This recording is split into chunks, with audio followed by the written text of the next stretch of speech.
You at one time had the nickname Cocaine Quarterback. So give me the background on that and what all occurred. You know, I think it came from originally playing football at USC, winning a couple national championships. I got into debt with the cartel for nearly $4 million.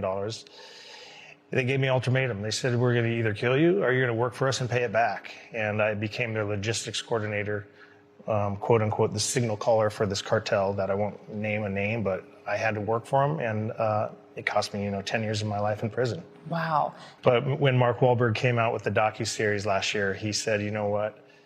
Amazon says you were the cocaine quarterback. You were the signal caller for the cartel. So that's why they gave me that name.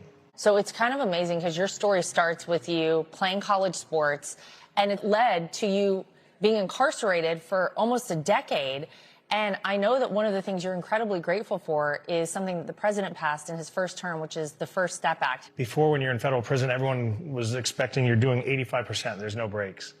But when this First Step Act happened and it passed, we're like, okay, we can earn good time with going back to schools, whether it was some guys going back to get their GED, or for me, it was going to get to my master's degree. And I remember when the counselor called me in his office, he says, Owen, you've earned 3 years off your sentence for going back to school and getting your degree. He says, you also earned another 2 years of halfway house.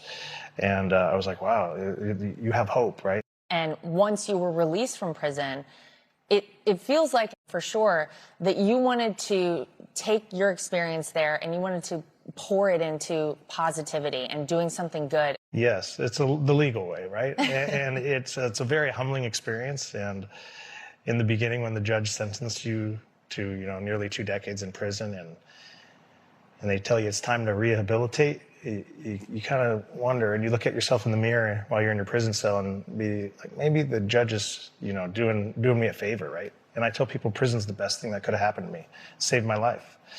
And able to get sober, get my master's degree, come out and help others is like the biggest flex for me. Well, I love to see it. And tell me about what you've done since then. Well, since being released, we produced the docuseries Cocaine Quarterback with Mark Wahlberg. We won an Emmy, so that was pretty awesome. That's amazing. Yeah. Congratulations. Thank you.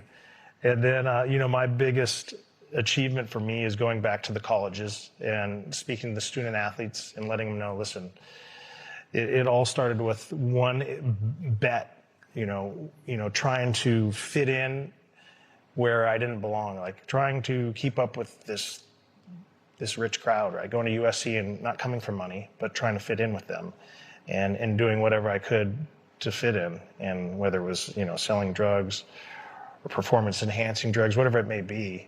And now I tell these college kids, these college athletes, I say, man, just be yourself, right? You guys have an NIL now, and you don't need to worry about what I was doing. Speaking of NIL, I'm curious your take. Do you think that there are more temptations today for student athletes, or are they just different temptations than maybe what you had? Listen, the NIL, I think, has changed the game. I don't think it's for the better. I don't think you and I would be here, Laura, if I had NIL back when I was there, because guess what? I wouldn't have done the things I did to try to fit in, right? We were all getting a salary. I think like a third string backup tight end is making, 6 figures right now. And it's taking away from college sports, right? You go to college and you go through that experience and you stay at one college, and now guys are just going for the paycheck. Is there a way to come back from that for college sports? Do you think we ever go back to the way it was before? I think you have a max they can make, right? And you keep it for everybody. Just a small number. Let kids enjoy college. Let them, go to school. Make sure maybe cut it off at like 100,000, right? And let them learn how to pay for their insurance, their car payment, and learn to grow up as an adult. After everything you've been through, I imagine people might hear your story and have certain misconceptions about you. Is there anything that people ask you a lot, or anything that you want to just tell people about yourself that maybe they don't know? I'm a big koala bear. I tell people, I'm a big softie. I was never part of the cartel, right? I was never violent. I was never a dangerous person. I never hurt anybody. At the end of the day, I had to go work for the cartel because I had a $4 million marker on my head. And I'm an honorable person. And I was like, okay, I got to do the right thing and pay these guys back, because I'm not going to look over my shoulder for the rest of my life wondering if they're going to catch me. So you've been able to not only write a book while you were still in prison, have this docuseries, but you also have, we're here with ice cream in the background. Tell me what's going on here. It's not ice cream. It's ice protein. Ice right? protein. Yes. I tell people ice cream's bad for you. Ice protein's good for you.